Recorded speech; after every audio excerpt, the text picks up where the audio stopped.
Welcome to the Deep Dive, your shortcut to being truly well-informed. Today we're jumping into a topic that, well, it affects everyone in leadership, doesn't it? Change. It's really not just an occasional bump anymore. It feels like the constant landscape technology, markets, expectations, everything. So our focus today is drilling down into leading change effectively. We want to get past just coping and into how you can actually drive change. We're looking closely at insights from George Bickerstaff. He's a leader across healthcare, tech, finance, and his work offers some really practical angles. We'll pull out the key ideas to help you navigate and lead transformation. Exactly. The goal here is to get beyond those, standard change management phrases. We want to pinpoint the strategies, the mindset shifts that genuinely make a difference. It's not just understanding change, it's about using it as an advantage for your organization. Okay, let's get right into it then. Bickerstaff starts with this fundamental idea, and it hits hard. Change is no longer an occasional disruption. It is a constant condition of leadership. That's more than just an observation, isn't it? Feels like a call to rethink leadership entirely. Oh, it absolutely is. And a key thing Bickerstaff points out is it's not about adapting to one change. It's about adapting to constant change. Think about the drivers, tech acceleration, shifting markets, policy changes popping up, cultural norms evolving. Yeah. It's relentless. So success isn't about dodging the waves. It's learning to surf them. It means you have to proactively manage, communicate really clearly, and drive the transformation. It's a big shift from seeing change as just an event. It's ongoing. Right. And if change is the constant, then leadership has to adapt too.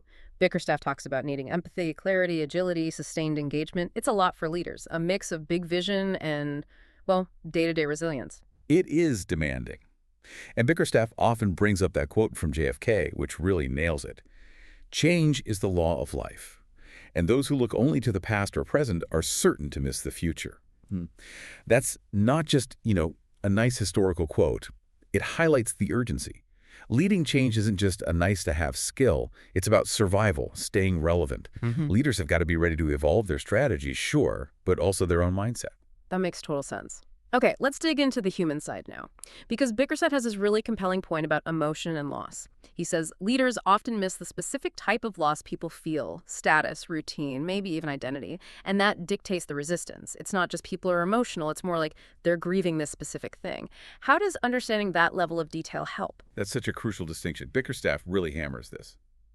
People experience change emotionally before they process it logically. So, effective leadership isn't just about rolling out a logical plan or making a rational case. It's about the psychological contract that might feel broken. If someone feels like they're losing their autonomy, their reaction is going to look different than someone worried about job security, right? Leaders need to anticipate these specific fears.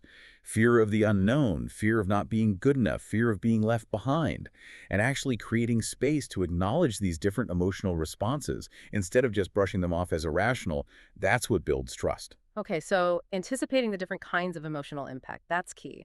And Bickerstaff also points out that the journey isn't, a straight line. Progress can be messy with setbacks. Absolutely. It's rarely a smooth A to B path. And this is where that sustained engagement becomes so important. Bickerstaff really advocates involving people early, involving them often, make them co-creators of the change. He puts it very simply. Change that sticks is change that's owned. When people feel they have a hand in shaping it, their emotional investment shifts, from fear towards ownership. That makes them much more resilient when challenges pop up. Right, ownership is huge. And with that human element so central, people really need something clear to aim for, especially when everything feels up in the air. Which brings us to vision. That compelling vision as the North Star, that's essential, wouldn't you say? Oh, completely non-negotiable. As Bickerstaff puts it, people don't rally around spreadsheets, they rally around purpose. It's a really well-put vision gives that clarity, that direction. It answers the big questions. Why this change? Why now? How does it make things better?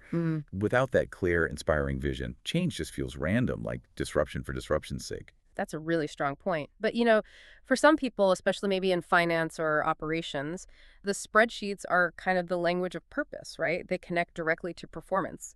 So how does Bickerstaff suggest leaders bridge that, make sure the strategic why connects clearly to the what in the metrics? Yeah, that's a great question. And this is where Bickerstaff emphasizes the leader's role as translator. The vision has to be specific enough that people can see how to act on it, but broad enough to actually inspire. It's about showing how those metrics, those spreadsheets, ultimately serve the bigger, more meaningful purpose. And critically, this vision, it's not a one-and-done announcement. It needs constant, courageous communication. Like the source says, repetition is not redundancy, it's reinforcement. You really can't over-communicate that North Star, especially when things get tough. Okay, so if vision is the North Star, then communication is the engine, the fuel getting us there, especially navigating those emotional dips. What does Bickerstaff see as the absolute must-haves for communication to really power that engine? He really boils it down to transparency, honesty, and that consistent repetition. Those are the pillars that build trust. People have got to know what's happening, why it matters, and crucially, how it affects them. And this isn't just about spinning the good news. It means talking often, and being upfront about progress and the difficult parts, the pain points. That sounds like communication needs to be more of a shared thing, not just coming from the top down.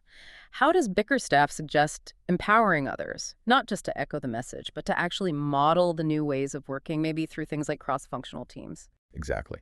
That's where building coalitions and empowering what he calls change champions comes in. And Bickerstaff points out, these champions often aren't just the formal managers. They're influential peers, people trusted on the ground for their practical insights. You pick them because they have strong networks, empathy, and they get the change early on. They become these vital links. They explain the why in relatable terms. They model the how. And importantly, they surface the what-ifs from the teams back up to leadership. And when you build those coalitions across different functions, you get broader perspectives, more inclusivity, and that sense of shared ownership. It reinforces that idea. Change led by many goes further than change driven by a few. Distributing the leadership makes sense. Okay, let's talk about something many leaders worry about: resistance. Seeing it as just a barrier. But Bickerstaff looks at it differently, right? He really reframes it. Instead of seeing resistance as purely negative or a sign you've failed, Bickerstaff calls it a sign of engagement. It means people are actually paying attention. They have real concerns, maybe valid ones, that need to be heard and addressed. So the goal isn't necessarily to crush resistance, but to understand where it's coming from and work with it. That's a pretty big mental shift. It kind of makes you think about, I don't know, even small changes. Like, remember when the office switched coffee brands? People can get surprisingly attached. So for leaders dealing with much bigger changes, how does Bickerstaff say you create those safe places for people to voice feedback, share those gut reactions? Exactly. Those small things reveal the deeper patterns. Bickerstaff argues that creating safe spaces for that feedback, for expressing fears, is absolutely vital. He believes most people will come around eventually, but only if they feel genuinely heard, respected, and supported through the process. And then you need practical tools. Targeted training, maybe coaching, clear roadmaps showing them the path forward. These help turn skeptics into supporters. His advice is powerful. Don't dismiss opposition, invest in it. Because ultimately, empathy doesn't slow change down, it strengthens it. It builds that critical trust and buy-in. It can actually turn resistance into participation. Okay, so we've engaged people emotionally, we've got the communication flowing, but how do we make sure the actual systems support the change? Bickerstaff is pretty clear. People can't sustain change in systems designed for the status quo. Yeah, this is where the rubber really meets the road. Bickerstaff challenges leaders directly here. If your company says it values innovation, but all the incentives still reward playing it safe and avoiding risk, well, that culture just isn't going to change, is it? It's that fundamental idea. Structure must follow strategy. You can't expect new behaviors if the old systems, the old rules, are still locked in place. This means looking at everything: HR policies, bonus structures, daily workflows, how performance is measured, who gets hired, even internal comms, and making sure they all align with and actively support the new direction. It's about making the new way the easier way, the default way. And probably the single most impactful tool here is how leaders themselves behave. Oh, absolutely. Bickerstaff really emphasizes this simple truth. People don't follow what you say, they follow what you do. It's almost a cliche, but it's profoundly true in change. If you want collaboration, you as a leader have to be collaborative.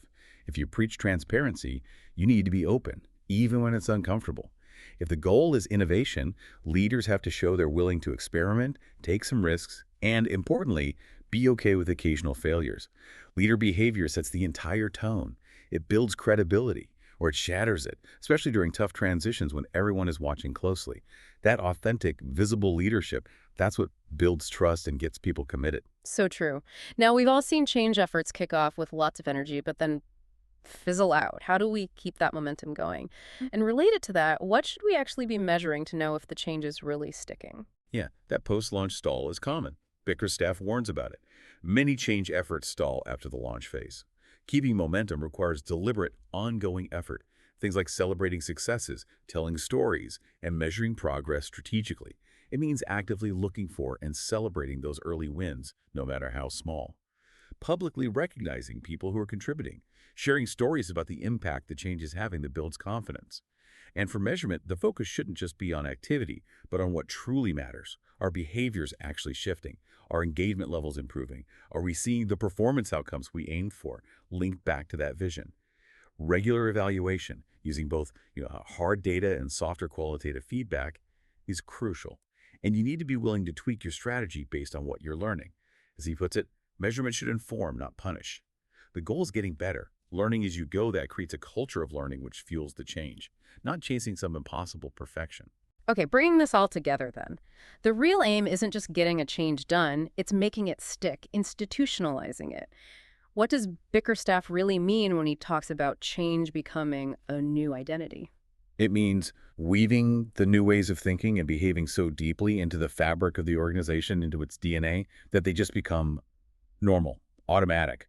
This involves integrating the change into fundamental processes like how you onboard new hires, what's included in leadership training, how performance reviews are structured. It's about getting to the point where the new way is simply the way we do things around here. It stops feeling like a special project or initiative. It just is the culture. Bickerstaff's final thought here is really powerful. Change that lasts is not an initiative. It's a new identity. That is a profound way to think about it. Wow, what an incredible journey through leading change effectively, really getting beyond the surface level with Bickerstaff's insights. So, to quickly wrap up the absolute core takeaways for you, our listener, what are the top three? Okay, first, change is emotional before it's strategic. Leaders have to proactively deal with those specific fears and losses people feel. That's foundational for buy-in. Second, structure has to follow strategy, and leaders must model the change. If systems don't align or leaders don't walk the talk, it just stays as talk. And third, sustainable change becomes identity, not just a campaign. It needs to be owned throughout the organization, constantly measured and consistently reinforced until it's just how things are done. And just to bring these ideas to life for a moment, think about leaders who embody this. Maybe someone like Nelson Mandela. His vision wasn't just political, it was about reconciliation. He communicated that with incredible empathy, lived it himself, and really inspired a nation towards a new identity. Or perhaps Jacinda Ardern, her leadership during crises, that very empathetic communication, the transparency, it really speaks to Bickerstaff's point about addressing the emotional core, especially during uncertainty. Exactly. Leaders like that, they understand deep change is tough, really tough. But with that strategic empathy, that clear vision, and just consistent, visible action, it's possible to redefine not just results, but who an organization or even a whole country really is. An amazing deep dive today. Thank you. And connecting back one last time to that core Bickerstaff, insight changes emotional before it is strategic, it really leaves us with a question for you, the listener. Thinking about significant changes you've been through, what specific emotional responses, fear, loss, excitement, maybe confusion have you seen in others or felt yourself? And how might truly understanding those specific emotions change how you approach leading or just navigating change in the future? Something powerful to reflect on. We hope you'll take these ideas and continue your own deep dive into leadership and transformation. Thanks so much for joining us.